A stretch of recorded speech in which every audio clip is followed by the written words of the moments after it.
नमस्कार, म क्षितिज सुवेदी। तपाईहरुलाई यो क्लासमा म क्वेशन सल्भ गराउँदै छु है। प्रिभियस क्लासमा हामीले सब्सिडी मात्र भएको क्वेशन सल्भ गरेका थियौं। यसमा चाहिँ ट्याक्स अनि सब्सिडी दुईटै भएको क्वेशन छ। मसँग क्वेशन हुन्छ let the demand function QD equals to 6000 - 100p and supply function QS equals to 3000 plus 100p. First one is determine equilibrium output and price and also determine consumer surplus, producer surplus and total surplus भन्यो। त्यसपछि second हुन्छ what will be the effect on equilibrium output and price and also on consumer surplus, producer surplus and total surplus when government provides ₹6 per unit price subsidy on production and त्यसपछि सेकेन्डमा चाहिँ हुन्छ imposes ₹3 per unit tax on sales भन्यो। अनि पछि एकचोटी subsidy 3 रुपैयाँको लाउँदा कसरी हुन्छ त्यो कुरा गर्नु पर्यो, जुन हामीले प्रिभियस क्लासमा पनि गरेका थियौं। अब त्यस्तै अर्को चाहिँ ट्याक्स लगाउनु पर्यो भन्ने। अनि which government policy is more effective to maximize society welfare हुनेछ, justify on the basis of result obtained in B भन्यो। अनि पछि हामीसँग यहाँ क्वेशनमा अहिले भएको कुरा अनुसार गर्यो भने यहाँ डिमान्ड फंक्शन दियो, डिमान्ड फंक्शन कति दिएको छ त्यो अनुसार लेखौं। सप्लाई फंक्शन सबै गर्ने इक्विलिब्रियम कन्डिसन दुईटै बराबर हुन्छ। अनि पछि फर्स्टमा demand function QD equals to 6000 - 100p र सप्लाई फंक्शन दियो QS equals to 3000 plus 100p। First को लागि एट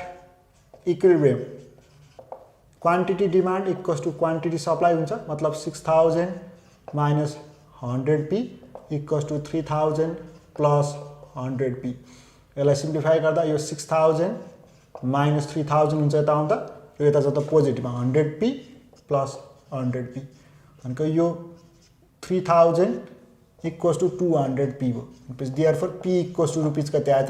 15। इक्विलिब्रियम प्राइस 15 आयो, त्यही अनुसार अब क्वान्टिटी जुनमा लगाएर राखे पनि हुन्छ है। हामीले यहाँनिर इक्विलिब्रियम क्वान्टिटी निकाल्दा डिमान्ड फंक्शनलाई राख्दिनु भयो, सप्लाई फंक्शनलाई राख्दिनु भनेपछि क्वान्टिटी भने चाहिँ कति आयो त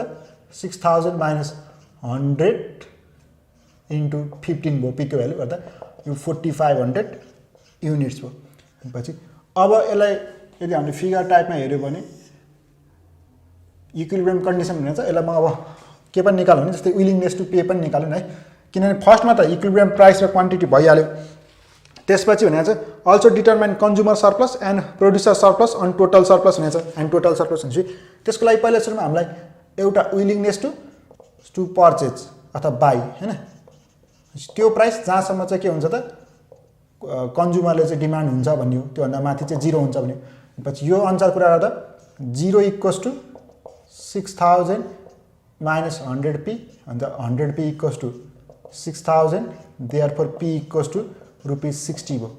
अनि पछि डिमान्ड फंक्शनको लागि चाहिँ यहाँ माथिबाट स्टार्ट गर्ने हो 60 बाट है, म्याक्सिमम 60 सम्म गर्ने। त्यसरी विलिङनेस टु सेल अनि पछि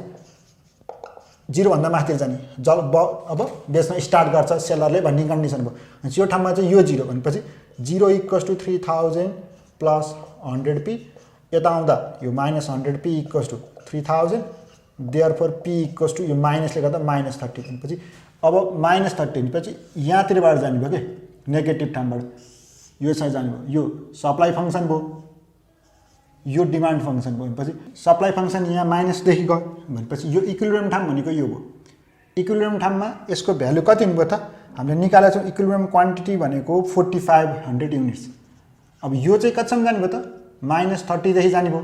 यो चाहिँ अहिले हामीले निकाले 60 देखि जाने भन्ने कन्डिसन भयो। भने म्याक्सिमममा 60 सम्म किन्न खोज्छ, सेलरले -30 सम्म। पछि अब यो अनुसार बनाइसकेपछि चाहिँ प्रिभियस क्लास हामीले गरेको चाहिँ यो p पोजिटिभमै थियो, माथिबाट गएको कन्डिसन थियो, त्यो अनुसार हामीलाई एरिया हेर्दा चाहिँ अलिकति फरक हुन्छ यहाँ टेक्निक, त्यो चाहिँ याद गर्नु पर्यो, नत्र सेम हो कन्डिसन चाहिँ। अब यति भनेको कन्ज्युमर सरप्लस भनेको यो पार्ट हो हैन, यो पार्ट कन्ज्युमर सरप्लस हो माथिको यति। पछि यो कन्ज्युमर सरप्लस निकाल्नको लागि है फर्मुला यो ठाउँको भनेको इक्विलिब्रियम प्राइस यो ठाउँ कति भयो त 15 रुपीज भयो। निकाल्दाखेरि कन्ज्युमर सरप्लस पहिला जस्तै निस्किनु भयो, कन्ज्युमर सरप्लस यो भनेको CS कसरी भयो त 1/2 इन्टु अब यो यति डिफरेन्स भनेको 60 - 15 इन्टु यो भनेको हामीसँग हुने भयो त 40, यहाँदेखि यहाँसम्म 4500 भनेपछि यो गर्दाखेरि यसको भ्यालु हामीसँग आउँछ 101250, यो कन्ज्युमर सरप्लस भयो। त्यसैगरी अब प्रोड्युसर सरप्लसलाई जाँदाखेरि है प्रोड्युसर सरप्लसमा जाउँ यसमा चाहिँ अब अलिकति डिफरेन्ट हो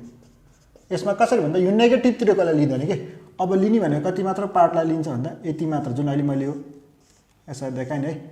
जस्तै यो पार्ट मात्र लिनुको यति मात्र पार्ट हुनेको यसको एरिया कसरी निकाल्नु त भन्दा यो भनेको एरिया अफ कति भयो त जस्तै मैले यसलाई नाम मान्दै ए बी सी डी यसरी मान्ने मलाई अहिले यहाँ एरिया भनेको area of A B C D मात्र हुन्छ कि यति मात्र पार्ट हुन्छ यो है अब यसको लागि चाहिँ हामीलाई के हुन्छ नि सिधै त्यसको एरिया त निकाल्न सकिँदैन त्यही यो भनेको त रेक्ट्याङ्गल भयो है कुन कुन भन्दा एरिया अफ कसको निकाल्ने रेक्ट्याङ्गल एबी अनि यो सिई एबिसी यसको मैले रेक्ट्याङ्गल भनेको एबिसी यतिको निकालेँ अनि माइनस यो पार्टको त मिलेन यो पार्ट भनेको त ट्रायङ्गल भयो भनेपछि एरिया अफ कसको भयो त एरिया अफ ट्रायङ्गल सिडिई अब तपाईँले रेक्ट्याङ्गलको कसरी निकाल्नुहुन्छ यो भनेको लेन्थ एउटा लेन्थ अनि इन्टु ब्रेथ गरेर गर्छ याल इन्टु बी भनेपछि याल भनेको यतिलाई मैले याल माने भने यहाँदेखि यहाँसम्मको डिस्टेन्स कति भयो त योदेखि योसम्मको डिस्टेन्स भनेको यो भनेको 4500 इन्टु यसको ब्रेथ भनेको यहाँ बी भनेको कति आयो त 0 छ यहाँदेखि 15 भयो 15 यो एरिया अफ यो रेक्ट्याङ्गल भयो यो पुरै अनि माइनस यो भनेको त राइट एङ्गल ट्रायङ्गल भयो यहाँनिर भनेपछि 1/2 इन्टु यतिको एरिया इन्टु सरी यतिको लेन्थ इन्टु यो त 15 भइहाल्यो हाइट त 15 भ्याल्यु अब यो चाहिँ कसरी आउँछ भन्दा यो ठाउँको भ्यालु चाहियो कि मलाई यो ठाउँको भ्यालु भनेको कसरी आउँछ भन्दा यो ठाउँ भनेको प्राइस 0 भएको प्राइस 0 हुँदा कति सप्लाई हुन्छ त्यो हेर्नु त प्राइस 0 हुँदा सप्लाई फङ्सन भनेको क्युएस भनेको अहिले कति छ मसँग क्युएस भनेको 3000 प्लस 100p छ यदि p को भ्यालु 0 हुने त 3000 प्लस 100 इन्टु 0 गर्दा 0 मात्र भनेपछि यो ठाउँ कति हुनेछ त प्राइस 0 भने यो ठाउँ 3000 मात्र हुन्छ भनेपछि यो दुईटा बिचको ग्याप भनेको कति आउने भयो त यो भनेको 4500 माइनस 3000 यसको ग्याप भयो इन्टु यतिको ग्याप भनेको त हाइट हो कतिको छ त यहाँदेखि 15 यसरी गर्दाखेरि यो आयो कि प्रोड्युसर सरप्लस यो प्रिभियस क्लासको भन्दा अलिकति डिफ्रेन्ट भयो नेगेटिभतिरबाट गएको भएर भनेपछि यसको भ्यालु चाहिँ आउने भयो हामीसँग यो 67500 माइनस 11250 यो गर्दा यसको प्रोड्युसर सरप्लस 56250 टोटल सरप्लस कति आउने भयो त टोटल सरप्लस भनेको टीएस भनेको सीएस प्लस पीएस भनेको 101250 प्लस 56250 भन्दा यसको भ्यालु आउँदो रहेछ 15750 अहिले सोशल वेलफेयर कति बर आएको रहेछ त 1,57,500 को कुनमा यो सब्सिडीकोमा सरी अनि यो त इक्विलिब्रियम कन्डिसन इनिशियल केही पनि भनेको छैन यसमा त्यसपछि अब सेकेन्डमा चाहिँ के भनेछ what will be the effect on equilibrium output and price and also on consumer surplus, producer surplus and total surplus when government I number मा provide अब यो B number को लागि जाँदाखेरि सब्सिडी कतिको भनेको छ सब्सिडी अफ रुपीज 6 पछि सब्सिडी अफ रुपीज 6 यो सब्सिडी दिने बित्तिकै के हुन्छ त हाम्रो अब सप्लाई फंक्सन नयाँ हुन्छ न्यू सप्लाई फंक्सन भनेको QS ड्याश गरे 3000 प्लस 100 जति रुपैयाँ पाएर हुन्छ त्यसमा प्लस 6 गरेर दिने हो सब्सिडीको कस्टमरले तिरेको भन्दा 6 रुपैयाँ बढी तिर्ने भनेपछि यो ठाउँमा कति भयो त 3000 भयो यो 100p प्लस 600 गर्दा यो 3600 प्लस 100p भयो नयाँ सप्लाई फंक्सन यो केसमा हामीलाई इक्विलिब्रियम कति हुने भयो त इक्विलिब्रियम भनेको QD इक्वल्स टु अब नयाँ QS ड्याश चाहिँ गरे QD त जताततै भइहाल्यो 6000 minus 100p equals to 3600 plus 100p यो गर्दा आउने भयो का त्यसलाई सिम्प्लिफाई गर्दा 6000 minus 3600 हुने यो गर्दा 100 त जाँदा 100p plus 100p पछि यो 6000 minus 36 गर्दा यो 2400 equals to 200p therefore p equals to आएको त रुपीज 12 भनेपछि यो ठाउँमा p 12 यदि 6 रुपैयाँ सब्सिडी गभर्नमेन्टले दिने भयो भने अब इक्विलिब्रियम प्राइस 12 हो इक्विलिब्रियम प्राइस 12 भइसकेपछि अब चाहियो के इक्विलिब्रियम क्वान्टिटी हुन्छ क्वान्टिटी चाहिँ कति हुन्छ त यो फंक्सनमा राख्नु भए पनि हुन्छ 3600 प्लस 100p अथवा तपाईले यो फंक्सनलाई राख्नु भए पनि हुन्छ 6000 minus 100 into 12 भनेपछि कति आयो त 4800 युनिट्स भनेपछि सब्सिडी दिँदाखेरि चाहिँ इक्विलिब्रियम क्वान्टिटी 4800 भयो इक्विलिब्रियम कति प्राइस कति भयो त 12 भयो। अब यो केसमा नि विलिङनेस टु सेल, अब किनभने पर्चेजको त चेन्ज हुँदै हुँदैन किनभने जताततै छ। विलिङनेस टु सेल चाहिँ कति हुनुभयो त अन्त सप्लाई फङ्सन PS कति हुनुभयो त यो सरी QS कति हुनुभयो त 0 अनि पछि 0 इक्वल्स टु नयाँ सप्लाई फङ्सन कति आछ त हाम्रो नयाँ फङ्सनको 3600 प्लस 100p, यता आउँदा -100p equals to 3600, therefore p equals to कति आयो त -36। यदि 6 रुपैयाँको चाहिँ के दिन्छ सब्सिडी दिन्छ भने अब यो केसमा चाहिँ सेलरले कति रुपैयाँसम्म बेच्न सक्ने भयो त -36 भनेपछि यो अनुसार फिगर बनायो भने अब यहाँनिर हामीलाई -36 भनेपछि अहिलेको जस्तो नेगेटिभतिरबाट जाने भयो -36 यसरी गयो अनि सप्लाई गर्नेले चाहिँ यसरी जाने भयो सर किन्ने मान्छेले यो जाने भयो यो डिमान्ड फङ्सन भयो यो नयाँ QS ड्यास भयो भनेपछि यो ठाउँ भनेको इक्विलिब्रियम यो ठाउँमा क्वान्टिटी भनेको कति भयो त यो 4800 इक्विलिब्रियम प्राइस भनेको कति भयो त प्राइस भनेको हामीले भर्खर निकालेको 12 अनि यो ठाउँ भने चाहिँ कतिसम्म जाने भयो त अन्त -36 हुने भयो यो ठाउँ यो त 60 छँदैछ अहिलेको हाम्रो केही चेन्ज भएको छैन। पछि अब यहाँनिर कन्ज्युमर सरप्लस मैले CS मात्र लेखेँ कन्ज्युमर सरप्लस भनेको 1/2 इन्टु 1/2 इन्टु यसको ग्याप भनेपछि 60 - 12 इन्टु यसको ग्याप भनेको यहाँसम्म पुग्दा 4800 यो भयो कन्ज्युमर सरप्लस 115,200। त्यसै गरी प्रोड्युसर सरप्लसलाई कुरा गर्दा अहिलेको जस्तो अब यहाँनिर हेर्नु है प्रोड्युसर सरप्लस भनेको यति पार्ट हुने भयो अब हामीलाई गर्दाखेरि, तर यो त सिधै निस्किँदैन यसलाई हामीले कति गर्ने अहिले जस्तै यति एरिया यो एरिया भनेको ट्रायङ्गल राइट रेक्ट्याङ्गलको एरिया भनेको यो एरिया अफ यसलाई नाम दिउँ जस्तै ABCD लेखेँ मैले ABCD माइनस यसलाई मैले E लेखेँ भने यति चिज हटाउनु पर्यो CDE भनेपछि एरिया अफ ट्रायङ्गल CDE भनेपछि एरिया अफ ABCD भनेको यसको यहाँदेखि यहाँसम्मको लेन्थ भनेको 4800 इन्टु यसको भनेको यो 12 हो माइनस एरिया अफ ट्रायङ्गल भनेपछि 1/2 इन्टु अब विचार गरौँ है हामीलाई यसको चाहियो यसको त कति भइसक्यो यसको त 12 भइसक्यो हाइट त यहाँदेखि यहाँ 12 यो चाहिँ के हुन्छ नि त अहिले जस्तै हामीले क्वान्टिटी यो ठाउँमा प्राइस 0 हो के यो प्राइसको लाइन 0 बाटामा क्वान्टिटी P0 भयो भने क्वान्टिटी सप्लाई कति हुन्छ त नयाँ फङ्सन यहाँ बनाएको छ हामीसँग नयाँ फङ्सन को भयो त यहाँनिर भनेपछि QS ड्यास भने कति आउँछ 3600 प्लस 100 इन्टु 0 भनेपछि 3600 भनेपछि यो ठाउँमा यदि प्राइस 0 भने कति हुँदो रहेछ त 3600 भनेपछि अब यो दुईटा बिचको ग्याप भने कति आयो त 4800 माइनस 3600 इन्टु अब यो हाइट भनेको कति आयो 12 तपाईँले ट्रायङ्गलको एरिया चाहिँ निकाल्न जान्नु पर्यो यसो पछि यो गर्दाखेरि यसको भ्यालु आउँदो रहेछ 50400 भनेपछि टोटल सरप्लस भनेको चाहिँ TS लेखेँ यो भनेको CS प्लस PS CS भनेको हाम्रो टोटल कन्ज्युमर सरप्लस आएको थियो 115,200 र यो 50400 गर्दा यो ठाउँमा आउने भयो कति त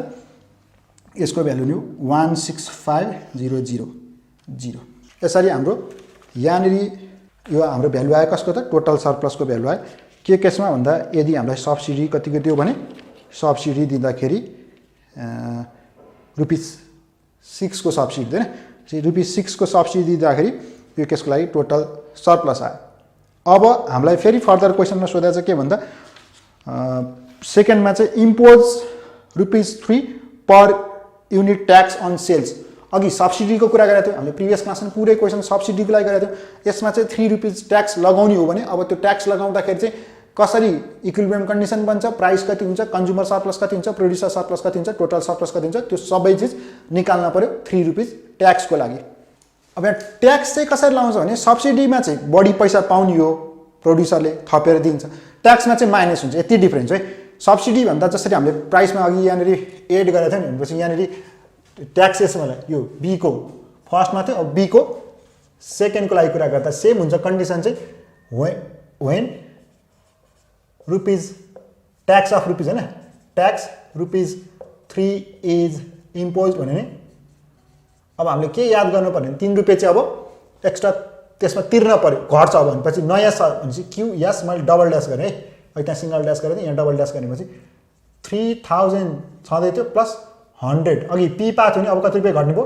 अब -3 जति रुपैयाँ तिर्छ त्यसमा 3 घट्छ पछि यो केसमा 3000 प्लस 100p माइनस 300 गर्दा यो हुने भयो 2700 प्लस 100p हो नयाँ अब यहाँनिर तीनटा कन्डिसन भएको थियो एउटा केही पनि नभन्दा इक्विलिब्रियम भएको थियो त्यसपछि यहाँनिर सब्सिडी दिँदाखेरि मैले क्युएस ड्यास भनेर निकालेँ अब सब्सिडी होइन अब ट्याक्स लगाउँदाखेरि भयो भनेपछि अब एट इक्विलिब्रियम भनेर यसलाई पनि लेख्न पाएँ कि at equilibrium QD equals to QS double dash अब किनभने यो फङ्सन जानला QD त जहिले पनि त्यही भनिन्छ यहाँनिर अब 6000 minus 100p equals to 2700 plus 100p अब यो गर्दाखेरि 6000 माइनस 2700 इक्वल्स टु यो जाँदा 100p प्लस 100p भयो भनेपछि यो आउँछ तपाईँको 3300 equals to 200p therefore p equals to आउँदो रहेछ कति त ₹16.5 भनेपछि अब यहाँनिर इक्विलिब्रियम प्राइस 16.5 हो भनेपछि क्वान्टिटी कति आउनु पर्यो त यो फङ्सनमा राखे पनि हुन्छ यो फङ्सन राखे हुन्छ अब यो चाहिँ यो चेन्ज भइसकेको छ भनेपछि q भनेको 6000 माइनस 100 इन्टु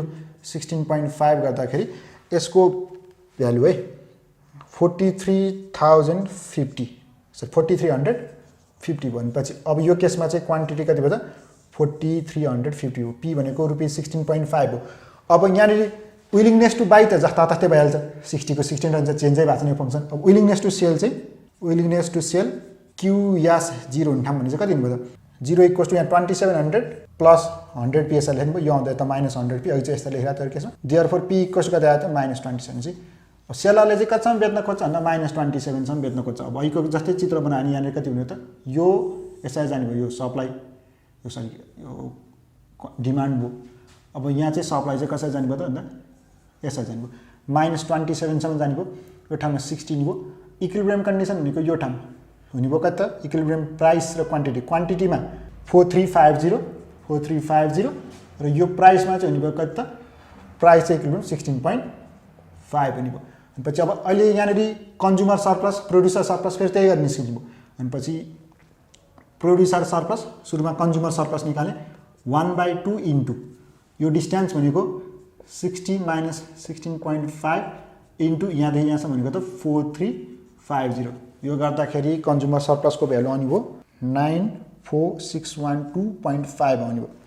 यसै गरी प्रोड्युसर सरप्लसलाई कुरा गर्ने अब यहाँ पनि प्रोड्युसर सरप्लस यति मात्र पार्ट पर्यो हैन भनेपछि यहाँ एरिया अफ यसलाई नाम दिने मैले ABCD गऱ्यो भने एरिया अफ ABCD रेक्ट्याङ्गल भयो माइनस एरिया अफ ट्रायङ्गल कति भयो त यति पार्टको चाहिँ हटाउनु पर्यो यसलाई मैले ई राख्यो भने CDE एरिया अफ ABCD भनेको रेक्ट्याङ्गल भनेपछि यो L यहाँदेखि यहाँसम्म जाँदा 4350 इन्टु यो भनेको 16.5 माइनस अब एरिया भनेको 1/2 अब मलाई चाहियो यति यो भ्यालु भनेको गएको जस्तै P0 हुँदाखेरि यो ठाउँमा P0 नि हो P0 हुँदाखेरि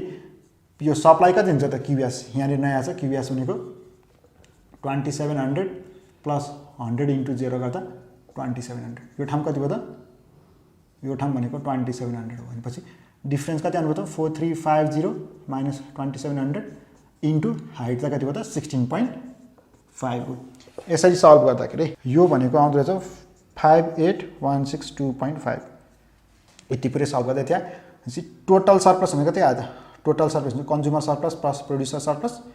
94612.5 प्लस 58162.5 यो गर्दाखेरि यसको भ्यालु 15277.5 आयो यसरी यो कन्ज्युमर सरप्लस प्रोड्युसर सरप्लस र टोटल सरप्लस आयो अब यहाँनिर क्वेसनमा भनेको छ which government policy is more effective to maximise society's welfare भनेको छ justify on the base of result obtain in B भनेको छ बीमा अब्टेन गरेको रिजल्ट भनेको एउटा सब्सिडी पोलिसीमा थियो सब्सिडी पोलिसीमा चाहिँ हाम्रो टोटल सरप्लस यही भयो कि सोसाइटी वेलफेयर भनेको चाहिँ यो टोटल सरप्लस अनि 1,65,000 छ त्यही चिज अब बीको अर्कोमा हामीले भनेको ट्याक्स लगाउँदाखेरिको चाहिँ सोसाइटीको वेलफेयर कति देखाएको छ त भन्दा 1,52,775 छ कुन चाहिँ ठुलो भयो त भन्दा सोसाइटीको वेलफेयर त बढ्यो नि कुन केसमा सब्सिडीमा त्यही भएर गभर्नमेन्टको कुन चाहिँ पोलिसी राम्रो छ त भन्दा सब्सिडी पोलिसी चाहिँ राम्रो छ भनेर यसलाई एक्सप्लेन गर्दैन पर्यो लास्ट अब यसरी मैले यो क्वेसन सल्भ गरेँ है यसमा चाहिँ प्रिभियस क्लासमा मैले सब्सिडी मात्र कुरा गरेको थिएँ त्यसमा कस्टहरू पनि निकाल्ने कुरा थियो गभर्नमेन्ट कस्टको होइन कुन चाहिँ पोलिसी राम्रो त्यसरी एक्सप्लेन गरेको थिएँ यसमा पनि ट्याक्स र सब्सिडीको कुरा गरेको थियो यो आन्सर क्वेसन सल्भ गरेँ यसरी यो क्वेसनहरू सल्भ गरेँ प्रिभियस क्लासहरुको र अरु च्याप्टरहरुको भिडियोको लिंक तल डिस्क्रिप्सनमा राखिदिएको छु। यो क्लास यति नै।